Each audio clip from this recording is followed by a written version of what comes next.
You're listening to the IMT Show with Mike Sims. Now here is your host. The spirit is the one who operates the brain to operate the body to do this, right? It's the one who gets the answer. It's the one who understands, you know. I don't care how complicated a computer, you can make a computer look perfectly lifelike, but it's still honestly dead. It doesn't matter. It just reacts according to its programming. You and I don't. We operate according to reason, to decisions, to, personalities, to, what do we want? There's a lot more playing on it. Yeah. Interesting. So it's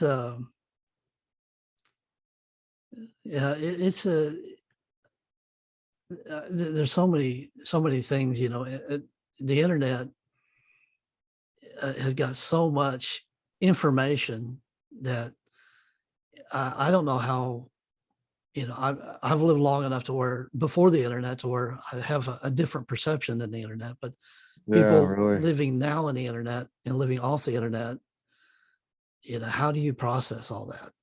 How do you make sense of something that is information and disinformation and it all looks the same? Yeah. Well, I tell you what, I believe that there is logic. There is a subject of logic that can guide a person in how to decide what's true and what isn't. But it isn't used. Right. I think people are hung up on what they want to hear. Right. So, and speaking, I'm from the pre-computer age, and yeah, it was much easier. But at the same time, I kind of dig the idea of going, hey, Google, what's the tallest mountain in Sri Lanka? Who cares? It's just all the information is there at your a tremendous amount of information. Fingertips. Yeah. But the problem is, again, the spirit, I guess you could say, has started to evaluate it and put opinions on it, and it makes it all complicated. Yeah. I mean, the data is the data. The phone works according to precise rules of physics. It isn't smart. A smartphone isn't smart. It's just complicated. But some incredibly intelligent, over the years, being created it. Yeah. But they also have opinions and decisions and what could you say, motives, right, and agendas, and it kind of warps everything, Sure. Something that was interesting. I saw that you do a lot of 3D modeling. Yes, that's my day job.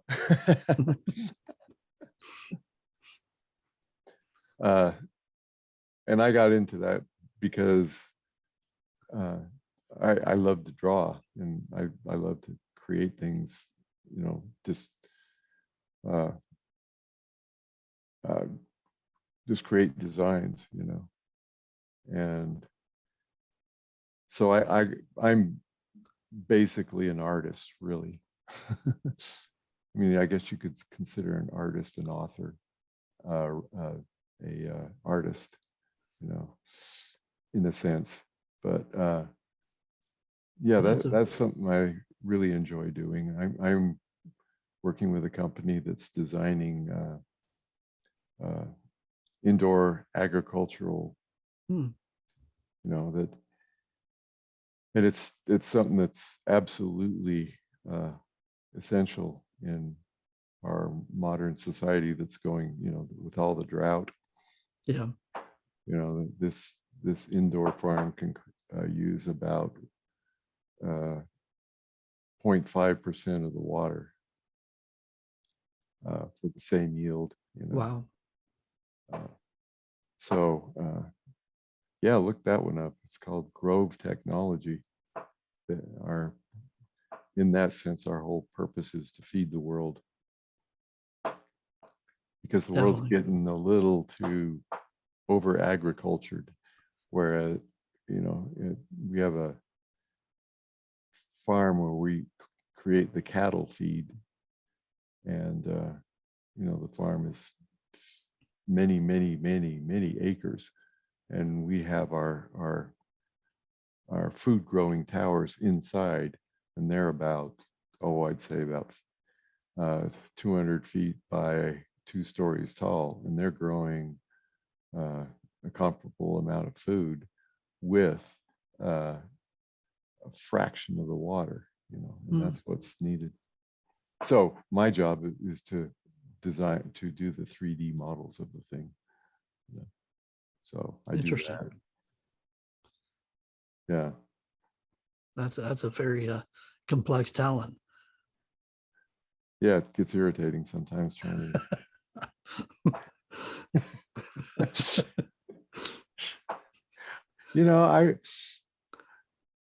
This generation, it's the later or the newer 20s, 30s, and later or earlier. They seem to pick up the computer and smartphones and all this stuff so easily. And I was back when we were doing this stuff on a drafting board, right? Right. With a T-square and paper. And man, I have to understand, computer stuff, but it is not my talent at all. So we get all these young people in the office that make me look like a old man, which I guess I am. But Well, that's like my, I've worked with computers for decades, and as my day job, and my young daughter, she comes up with a something that she was showing me and on the computer, and I was like, she's like, yeah, Dad just hit this, and I was like, okay, go away. yeah, You already know it. You don't need my help now. yeah. I actually was in electrical engineering at the University of Utah in I think it was 80. No, 78. At that time, they had punch cards. Mm. I mean, this was pre everything.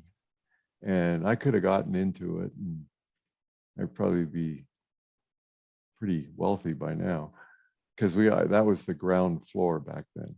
Right. It was, right at the beginning, but I decided not to. Yeah. Yeah. The opportunities we missed. I've had a few of those. Yeah, that's why I want to handle my total amnesia, because I want to understand everything that I've done in the past. Imagine making decisions nowadays with all the data you have, and being young again, right? Yeah. And having all that information to use to judge what to do. I don't know anybody who doesn't say that. I wish I knew what I knew back then, Yeah. But if you didn't have that, if you weren't, I guess, to be controversial, trapped in this life-death cycle, you could do that. Next life, you got all that information at your disposal, and you go, now I can judge. Yeah. Got a head start. So that's probably an interesting concept, which I should write a book about. There you go. Be prepared for opportunities. Yeah. So you're also a runner. Yes. I used to run marathons. Wow. I run 10, including the Boston, Hmm. back in, I think it was in the late 90s. I right now usually every other day I get out and run on trails, because that is another way of kind of exteriorizing yourself out of the day-to-day problems, you know. So I love to run, and I got some interesting stories about running. Hmm. One is a running story I call throwing rocks at deer. Hmm. I used to run with a rock in my hand, because I always run into a deer here and there. What if I could hit one? Right. And I wrote a story about this, because a very, very humorous story about this, about how I actually was successful once, and I got, and karma. Right. It happened. The buck got his revenge on me. So that's all I'll say about that story. But that's when I used to throw rocks at deer. We've all had those phases, and but Yeah. the interesting. But yeah, I got quite a few on my website, short stories. One is getting lost in France, which was pretty interesting. Hmm. And another one was on some of my adventures. I've done some crazy things in my life, so I like to write about them. Well, that's awesome. So what's new on the horizon for you?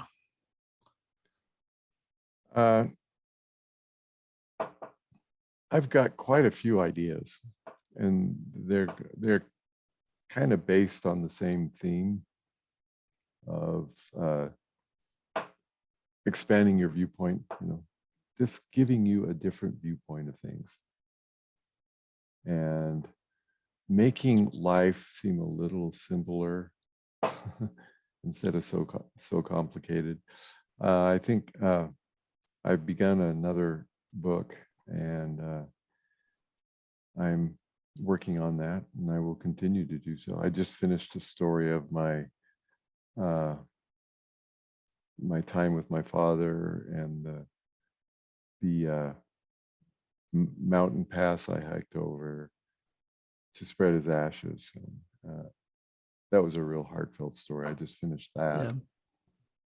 Yeah. And I made my sisters cry. Wow.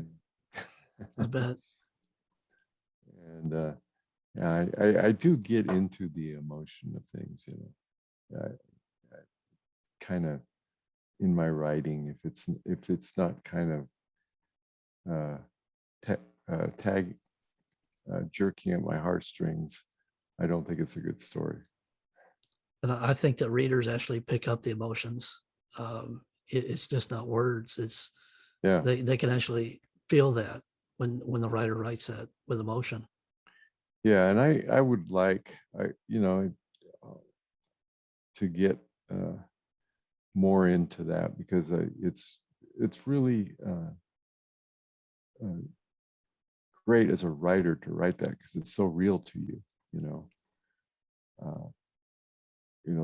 The death of a loved one, or some major event in your life. When you write about it, it's cathartic. It's a good word for it. And you love it when other people understand it, and say, wow, I like that. That's the pay of a writer, really. Yeah. Is to have other people say they liked it, because that's all it is. That's all you're Right. trying to do.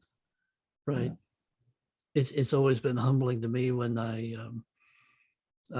when somebody tells me it felt like it was reading my life story. Yeah. Yeah, Yeah. you just feel so humbled. Yeah. That is great. And, I give these stories to my family, and they really eat them up. They really love them. I used to be also a calligrapher, Hmm. right? And I would write poems of some of our family stuff. And we have a cabin. They would be all over the walls of the cabin. My stories of various things.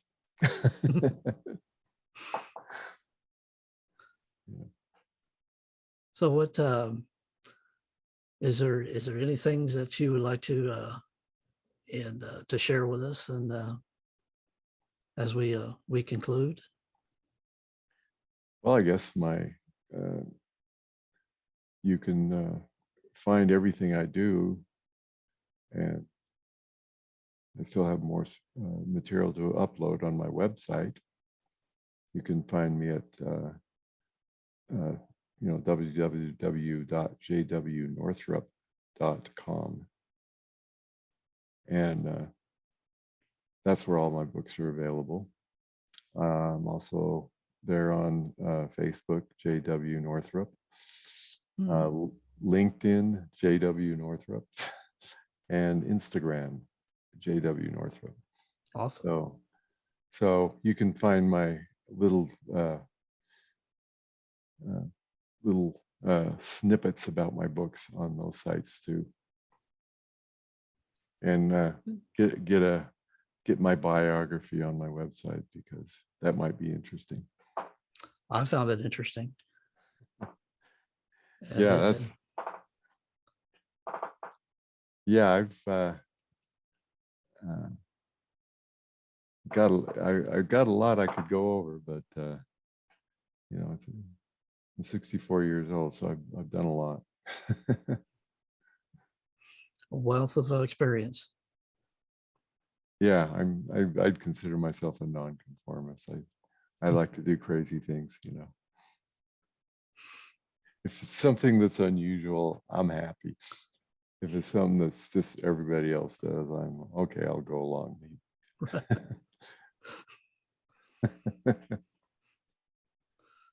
Well, fantastic. That's jwnorthrup.com. It's is the website, and I am just thrilled to death at this interview. You're a very interesting person, and I thank you for being on here. Yeah, I really enjoyed it. I mean, I kind of rambled on, didn't let you talk much, but I guess I was enjoying it. Okay, well, that's great. Yeah, it's very interesting. I appreciate it greatly. Well, good. Yeah, read these books. It should just completely change your viewpoint. And it's not to say that I'm right or anything. That's not my claim. I don't claim to know anything or everything, or I just claim to say, hey, this story could be very interesting to you and could make you look at things differently, and then I will have accomplished something. And that's the whole point. That's all we can hope for Yeah. as authors. Yes, exactly. Well, thank you very much for being on here. All right. Thank you for having me. Thank you for listening to the IMT show with Mike Sims. The views expressed by guests are their own, and their appearance on the program does not imply an endorsement of them or any entity they represent. The IMT show is an opinion show and not to be taken as serious personal, legal, tax or financial advice. It is meant as entertainment only.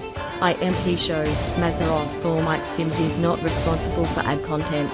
For more information on show schedules and content, visit www.mazarov.net/IMT.